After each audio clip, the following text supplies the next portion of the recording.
اور اب رخ کرتے ہیں پاک پتن کا۔ پاک پتن ڈسٹرکٹ پولیس آفیسر فیصل مختار کے احکامات پر عمل درآمد کرتے ہوئے ڈی ایس پی ضیاء الحق چودھری کی سربراہی میں تھانہ سٹی پاک پتن تھانہ رنگ شاہ کے جرائم پیشہ عناصر کے خلاف کارروائیاں جاری، ملزمان کو گرفتار کر کے مقدمات درج کر لیے۔ مزید اس پر بات کر لیتے ہیں اپنے نمائندے رضوان اکرم سے۔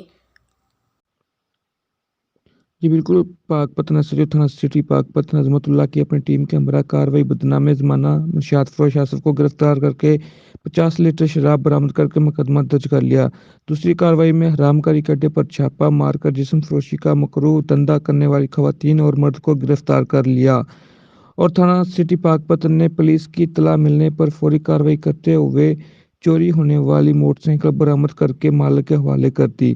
ایس ایچ او تھانہ رنگ شاہ عمر دراز نے کارروائی کرتے ہوئے 2 ماہ قبل ہونے والے قتل کا جدید ٹیکنالوجی کی مدد سے سراغ لگا کر قاتل کو کراچی سے گرفتار کر لیا۔ ملزمان نے معمولی رنجش پر اینٹ مار کر ایک شخص کو قتل کیا تھا۔ کیمرہ مین ٹیم کے ساتھ رضوان اکرم، ایس ایم نیوز، پاک پتن۔